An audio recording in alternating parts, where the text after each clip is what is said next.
Well, we've had the first episode, and that was good, wasn't it? So, on to the second one.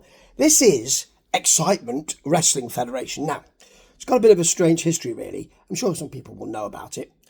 It was around in the early 2000s, and it was then, I think, purchased by Jimmy Hart and some others, and they repackaged it, and that's what we've got here on YouTube, which is Jimmy Hart. Hi, it's me, Jimmy Hart. And it's not a very good impression, I know that. I'm aware of that. And Brian Knobbs, the Nasty Boys, who are jobbed out here in this second episode, talking about what's happening.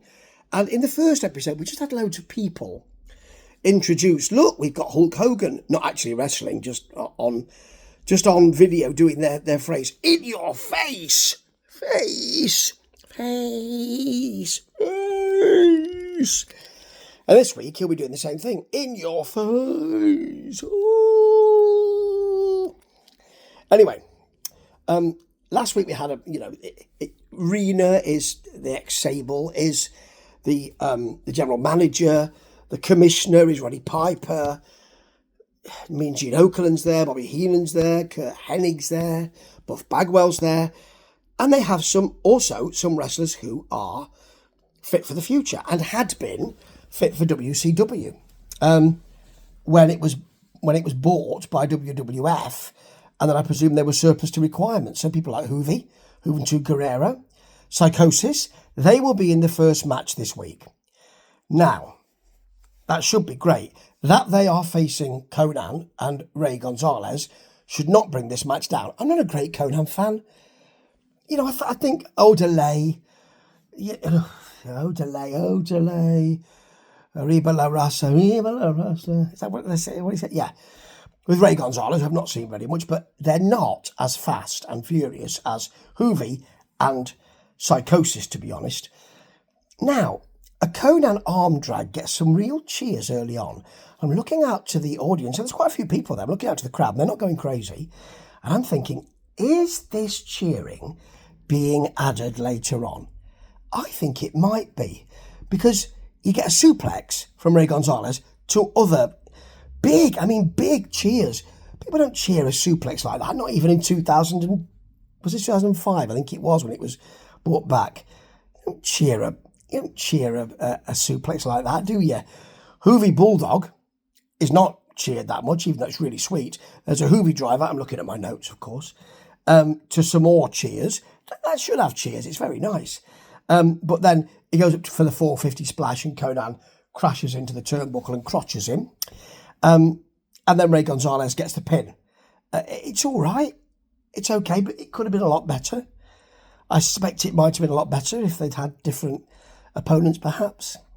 Perhaps if Hoovy and Psychosis fought each other.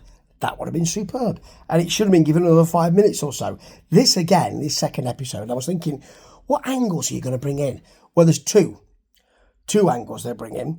And really, this is also a bit of, look who we've got. The Road Warriors were here last week, and here they are again. There's all that going on. So anyway, Ian Harrison, he's called the English Dog or British Dog? Something like that. So you know what you're doing with it. He sounds a bit like Davey Boy Smith. He's big, like Davey Boy Smith, and he's from Yorkshire. So he's going to tell you that he's going to be in your face. I love the Yorkshire accent, but, it's a bit different here, isn't it? Now, then we get something that is a repeat from last week. Not literally. They haven't just dropped it in, but this same thing, he said, itching himself, happened last week. Mean Gene Okerlund introduces Rena. She's got security. She thanks them all. She says, I couldn't believe that it could be so good last week. Almost as if they keep saying it, that will be the case, and people will say it because you control the narrative, don't you? Last week wasn't particularly good. Out comes Roddy, just like last week. He got involved last week. He smacked Hennig and Kurt Hennig, and you kind of feel that that's exactly what's happening again this week, because he will get involved later on, and this is the angle, folks. Rena says, you told me that your wrestling days were over. You wanted to be a commissioner and you didn't want to be a wrestler. And before he's got a chance to answer, really, in comes Vampiro. I don't quite know why, but he's in there. And I think I might have zoned out at that point. I thought, that Vampiro's in.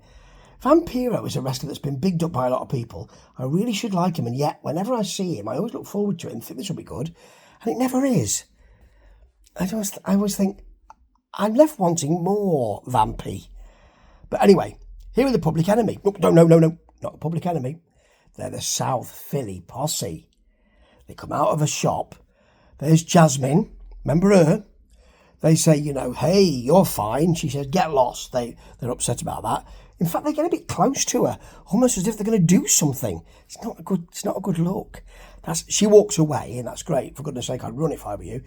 I'm not saying that they would do anything. I'm just saying that it seemed as if they were getting a bit close to her, as if they were offended, and it wasn't ideal. But anyway, we're going to see them, aren't we? That looked a bit like the Insane Clown Posse, didn't it? But they did all that, didn't they? With them, yeah. So they're now called the South Philly Posse. So let's just remember that. They're not called Public Enemy at all. Okay. Then we've got Simon Diamond, who's come out with they're called Maximum Force, I think, with Dawn Marie and Johnny Swinger. It seems. Doesn't look like Johnny Swinger, but then I've only seen him when he's more seasoned. I can't remember him earlier on in his career. And apparently, Lawler said something about Dawn Marie being trashed last week, and Jerry sort of says, well, was I wrong? He's being called out, and rightly so, because it needs to have consequences, Jerry, because you can't just say something, even in wrestling, and people go, oh, okay. No. There had to be consequences. And that's a consequence of this cold weather you just heard there. It is cold here, and which is very nice. It's very refreshing. So he calls him out. The King, who's got Kitten behind him, you have the cat, Stacey Carter, and they've got Kitten, takes off his jacket, and he's got a French maid's outfit on. No, he hasn't got a French maid's outfit. He's got his wrestling duds. Of course he has. The single strap singlet and all of that. He's got all that going on. And they will fight, which clearly they were going to fight all along because he's got his wrestling clothes on. So both, he gets in. He's a bit silly, really. He gets in, a Maximum Force, both attack him. There's a double suplex. And then a pin from Simon Diamond, and he kicks out. Then they hit each other because he gets out of the way after being held by Simon Diamond, and then Simon Diamond, by mistake, hits. I've only just realised that Simon Diamond sounds the same, doesn't it? I never realised that. You see, it's weird, isn't it? And I knew his career for many years. Anyway, he kicks. Jerry moves out of the way, of course, and Swinger is knocked out of the ring, so that it's just one-on-one now, mano a mano, and very quickly, Jerry gets the pile driver on Diamond for the pin, and it's D D D D D D D D D D D D D D D D. I'm not really bothered. I'm not, to be honest. Sonny Ono is bringing a big man, Vapor. Just call him exhaust fumes. Call him that. Methane. It's methane. Yeah. Anyway, then we've got Hale versus Knuckles. Hale is the big fella with Jimmy Hart. Knuckles doesn't really get much in here. Nice second rope superplex from, I suppose it's not really a superplex if it's on the second rope, but I'm going to call it that, from Hale. Nice backbreaker, nice leg drop. This is all Hale stuff. There are some stomps on a ref distraction from Hart. And then I think he wins. Does he win? I don't think I even noticed, actually. I might have looked away for a minute.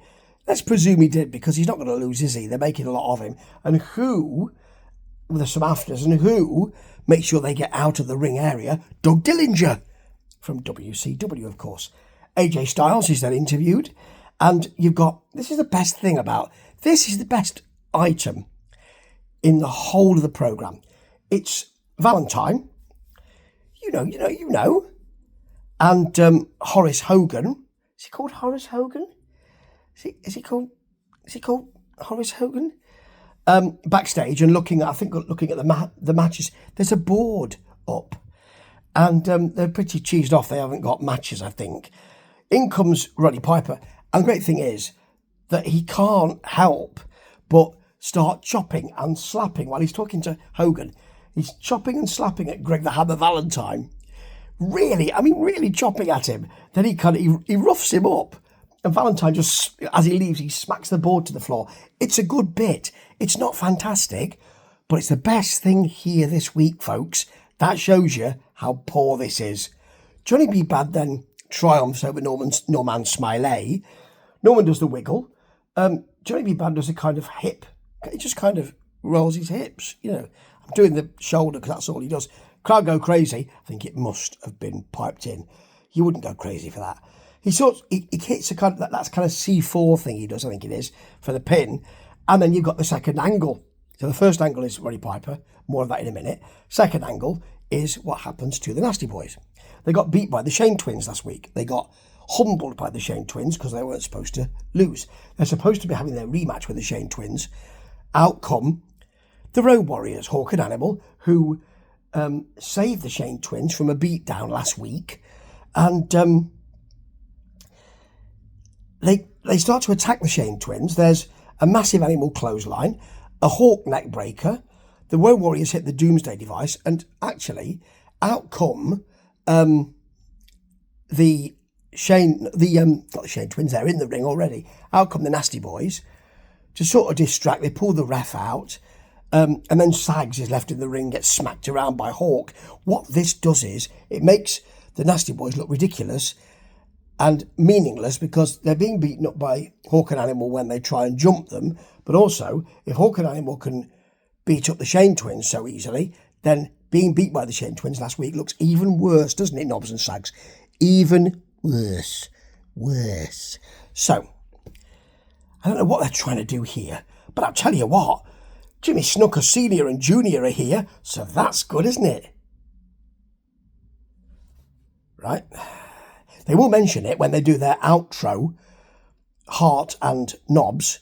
They'll mention that Senior and Junior were there, as if that's something that's really good. Yeah. Anyway, back in the ring, we've got Kurt Hennig and Buff Bagwell, which is your main event. And you've got Bobby looking good in a nice electric blue suit and little round dark glasses, very nice. I love the way he does this stuff, that he balls his fist on the outside and then doesn't get to use it. Later on, he will take the little towel that's round his neck that Kurt Hennig usually throws to him and goes to choke Buff Bagwell. Can't do it because the ref sees it. I love all that. I don't love some of the action in this ring, like a Hennig abdominal stretch, a Boston Crab from Hennig, which is worked, and he just suddenly drops it and leaves it. He could have sat on that sucker for another 30 seconds. There was a jawbreaker from Buff Bagwell because he's got to get something in, hasn't he? And then punches, and I think Bobby hit Bagwell. I didn't see it. We have to be told about it by Tony Schiavone and Lawler on commentary. Hennig gets the Hennigplex, which is lovely. It's nothing like suplex, isn't it? Is it Fisherman suplex? Fisherman, isn't it? And then in comes Vampiro again to attack Hennig. In comes Ian Harrison to attack Vampiro and Bagwell. Piper then comes in and beats up Hennig. Down comes Rena, who looks at everything else is forgotten apart from the Piper angle, which is, how dare you? You said you didn't want to fight people. You didn't want to fight people. And she's doing that. And then we go off air. That's it. It's not about wrestling. This is about personalities, isn't it? It's about, look, here are some new people. As Hart said, we wanted the past, the present, and the future. Well, some of those people from the past are now in the present, and they will still be in the future. And that's not a great thing in some respects, as far as wrestling goes. But it's about the people. It's about, well, let's not bother about that. It is a sort of WWF, late 80s, into WCW feel. The NWA used to be more about, well, if you want wrestling, NWA is your place. WCW was less about, it's the Yeti! Less about that. It was less about the wrestling and less about the Yeti, thank goodness. But it was about that, really. About the characters, and that's what we've got here. Now, Knobs will lead us out, do an outro with Jimmy Hart, in which he talks of Kurt Hennig. No, Kurt Hennig. Not Kurt Herring, Kurt Hennig. And it isn't very good. And I suspect they will not have any angles next week either. I suspect, apart from those two, which are the Piper one and the Nasty Boys, I suspect there won't be any. I'm not sure who the writers were on this, but maybe they should just get some. Ta-ta.